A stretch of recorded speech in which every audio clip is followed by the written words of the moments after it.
After discussing misogyny in both men and women, let's dive into a few specific cases to see how it plays out.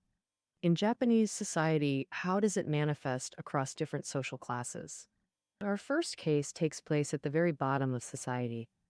In Tokyo's famous electronics district, Akihabara, 25-year-old Tomohiro Kato first drove a truck into pedestrians, injuring them, then got out and stabbed people with a knife, resulting in 7 deaths and 10 injuries.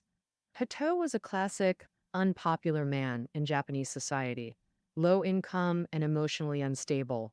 Before the attack, he posted online things like, "If only I had good looks, I could get a girlfriend. With a girlfriend, my personality wouldn't be so weird, and I could do a regular job, have a car and house, living a normal life. My appearance is the root cause of all this." But in reality, Kato had little long-term contact with women. His view of women was just his own fantasies, and his long-standing hatred led to extreme actions. Sure, some might think that for folks at the bottom like him, misogyny boils down to no money or career. But even women in the upper middle class can't escape misogyny's grip.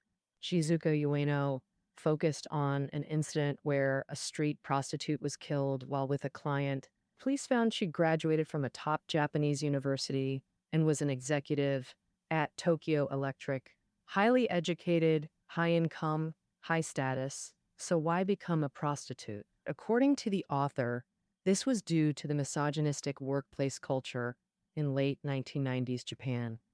Back then, even for women in management roles, discrimination was everywhere.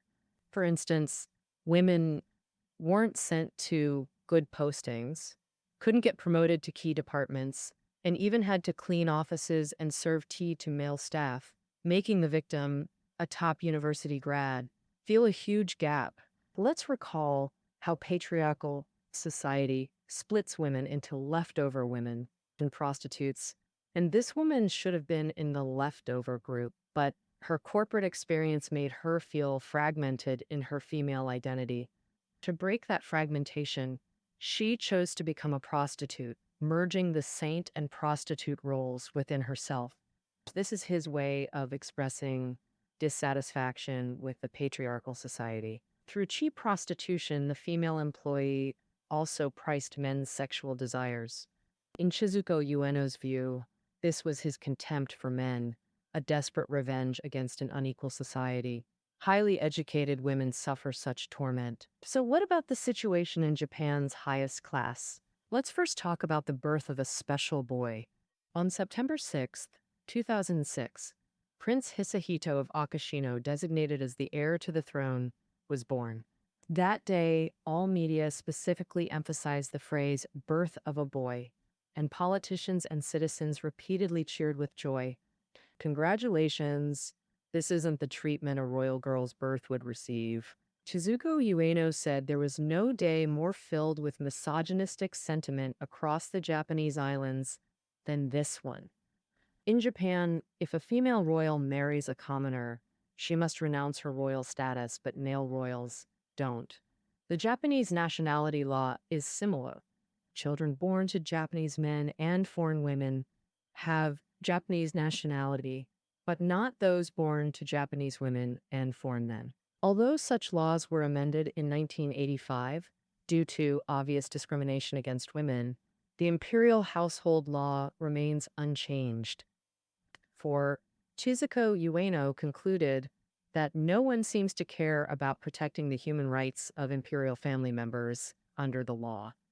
The imperial family is essentially a clan that blatantly institutionalizes misogyny. After discussing so many cases, you might ask, what harm does misogyny cause us? For men, misogyny brings immense pressure to maintain their masculinity and dominant status, so they must have a car, house, social status. Otherwise, they're seen as freeloaders. Because to join the male alliance, they have to drink, smoke, tell dirty jokes, or else be mocked like a woman. If women become tools for childbirth and housework in the family, men become tools for earning money outside. But men can't complain because society teaches them not to be naggy, to endure hardships and not to shed tears easily. Over time, men become emotionally detached. Much data shows that men's average lifespan is shorter than women's, also because men live very tired lives. If for men, misogyny is just pressure. For women, it brings endless oppression, including resource deprivation that can lead to domestic violence. Why are perpetrators of violence in relationships mostly men?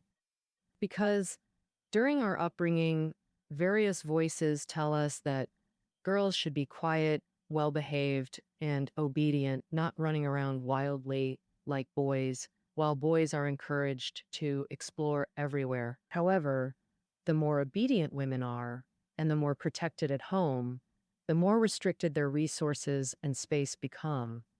Men, on the other hand, because they're encouraged to be adventurous and independent, gain more and more resources and space. In the workplace, men always find success easier than women. And because men have more resources, their status and power in the family are higher, often seen as the head of the household. But why do men with no money or status also easily become perpetrators? Because they're mocked by society as incompetent men, and society hasn't taught them how to express emotions correctly. In the end, they only learn to face everything with violence. So, on the flip side, why is it hard for women who suffer domestic violence to escape marriage and family? On one hand, women are in a disadvantaged position resource wise. Leaving the family, they don't know how to survive independently. On the other hand, women are only taught from childhood to be obedient and haven't learned how to resist. Another aspect of oppression that misogyny brings to women is sexual oppression, which is the source of sexual harassment, assault, human trafficking, and wartime rape. As we've said, in a misogynistic society, men are the subjects of sex and women are the objects. Men have more resources and greater autonomy in sexual matters. Women are passive and subordinate. Misogyny makes sex a taboo, private and unmentionable, because it benefits men to do as they please sexually. Human trafficking of women is purely treating them as tools for reproduction. The misogynistic idea behind it is abstracting women into wombs to continue patriarchal and clan bloodlines, not seeing women as full human beings. Wartime rape treats women even less as humans, but as sacrificial offerings to the defeated nation. Wartime rape is often collective. In Shizuko Ueno's view, this is a ritual to strengthen bonds among men.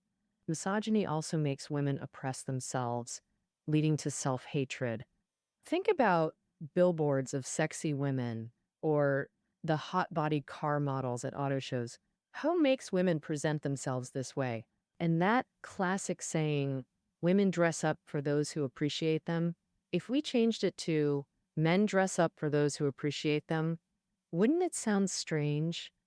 This is because a misogynistic society demands women be objects of gaze, valuing them primarily through male appreciation. For instance, many women overdiet to meet societal beauty standards, hating their bodies and treating them like enemies. Women don't easily recognize their pain stems from patriarchal oppression. They just convert it into complaints about life. Self-hatred from misogyny makes men harm women, and women loathe themselves. An endless vicious cycle. The scariest part of misogyny is that the sicker you are, the less likely you are to realize you're sick. So we must summon the courage for radical change. Understanding misogyny's symptoms and causes gives us power to transform it. All right, that concludes our reading of Misogyny. Find notes below the audio.